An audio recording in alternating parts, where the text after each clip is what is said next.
aku akan ngelelang keperawanan aku mulai dari 2 miliar dan 100% dananya akan Hai, jumpa lagi dengan saya, Elia Dam.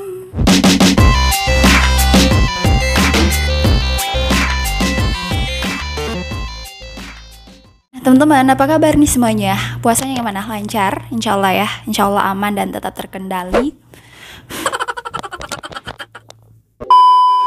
Sebelumnya, aku mau tanya ke kalian semua. Kira-kira apa kontribusi kalian dalam penanganan COVID-19? Kalau kalian bisa jawab, berarti kalian adalah orang yang siap bersatu menangani COVID-19 di Indonesia maupun di seluruh dunia ini. Berita beredar mengenai salah satu postingan yang berisi pernyataan yang cukup mengejutkan warganet. Diduga kontribusi yang ia lakukan untuk penanganan COVID-19 di Indonesia itu menuai pro kontra dan sekarang menjadi viral. Ini dia cuplikan videonya, kita lihat. 2 bulan self quarantine, kita semua udah bener-bener ngerasain dampak dari pandemi ini. Aku sendiri sebagai pengusaha ngerasain banget kalau misalnya ekonomi lagi drop, apalagi para pelaku bisnis UMKM di mana mereka harus bertahan hidup dari cash flow bulan ke bulan. Di sini kita tahu kalau margin ekonomi global tuh bener-bener menurun banget, dan pemerintah Indonesia udah berusaha semaksimal mungkin, para tim ekonomi semuanya mereka udah berusaha ngambil keputusan-keputusan besar dan juga ngambil planning-planning terbaik yang mereka ambil. Kita tahu juga di sini dampak yang terkena COVID-19 ini udah bener-bener banyak banget, mulai dari tenaga medis ataupun masyarakat menengah ke bawah juga. Dan di sini aku Sarah, aku akan ngambil keputusan terbesar dalam hidup aku. Aku akan ngelelang keperawanan aku mulai dari 2 miliar dan 100% dananya akan didonasikan dan disumbangkan kepada para pejuang COVID-19 dan semua yang membutuhkan. Terima kasih, aku harap kalian bisa ngambil positifnya. Wah, agak gimana juga sih ya. Kebayang gak sih kalau sampai bisa harus ngejual keperawanan? Tapi nih ya, para dokter juga rela mempertaruhkan hidup matinya demi penanganan COVID-19 ini gitu. Mungkin aja karena ini tuh merupakan hal yang tabu, jadi kedengarannya agak gimana gitu ya.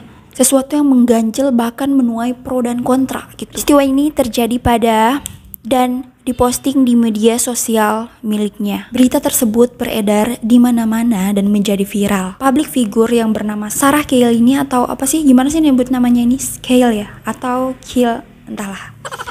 Si Sarah Kale ini segera melakukan tindakan klarifikasi. Namun kecurigaan para netizen makin menjadi-jadi. Bahkan salah satu akun Instagram membuat sebuah pola yang menggambarkan sebuah kesalahan yang memang sengaja dilakukan untuk ataupun demi mendapat perhatian publik. Siapa menyangka, sebenarnya benar saja sih, si Sarah Kale mendapatkan perhatian publik dari postingan yang dia unggah. Tapi apakah yang ia lakukan sepenuhnya salah?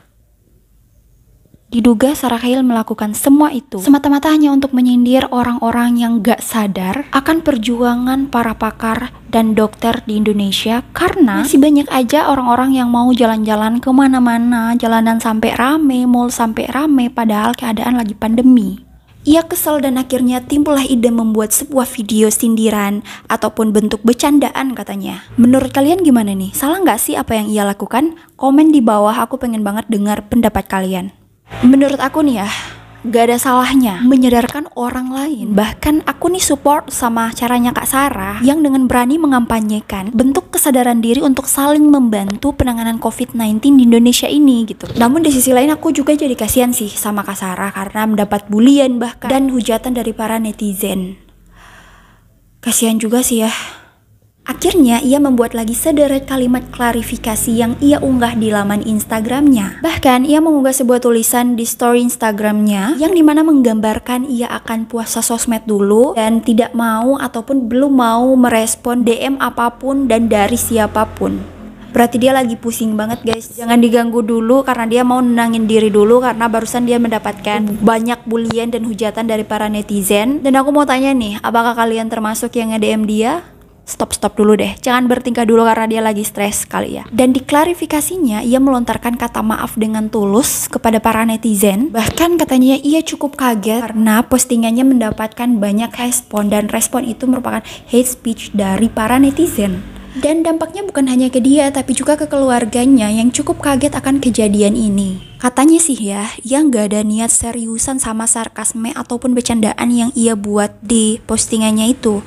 Bahkan itu hanya bentuk sindiran. Dia nggak berniat sama sekali untuk merendahkan ataupun melecehkan derajat para perempuan. Dia juga mengatakan bahwa itu nggak ada niat sama sekali untuk pansos. Bahkan kalau kalian nganggap dia pansos, silahkan di unfollow, nggak masalah. So, sebagai bentuk permintaan maafnya, ia bahkan hendak melakukan sebuah aksi kemanusiaan berupa memberikan sumbangan 1000 sembako bagi orang yang membutuhkan menggunakan uang pribadi miliknya, dan ia pun juga menegaskan kembali bahwa uang pribadi itu merupakan uang halal dan ia tidak pernah menjual diri dan lain sebagainya. Tapi apa daya, netizen udah berspekulasi demikian karena juga merupakan statement yang ia keluarkan gitu. Jadi nggak salah juga sih para netizen kalau awal-awalnya tanpa klarifikasi ini netizen berpikir hal-hal aneh. Nah, pesan terakhir dari video ini untuk Kak Sarah ya, semoga lain kali lebih berhati-hati lagi karena nggak semua bentuk candaan itu bisa diterima banyak orang. Dan untuk kita semua, para manusia yang diantaranya banyak yang kebal mandang pandemi ini dengan sebelah mata, please ya, serius. Udah banyak yang korban gara-gara sebagian dari kita yang gak mau denger-dengeran. Cuma gara-gara pengen baju lebaran. Lu pikir kelakuan lu gak sembarangan? Yang rela mengorbankan banyak orang demi hal sepele yang memilukan, menyebalkan. Makasih udah nonton video ini. Jangan lupa juga dong subscribe di bawah untuk video-video menarik lainnya dari aku. Terima kasih dan sampai jumpa.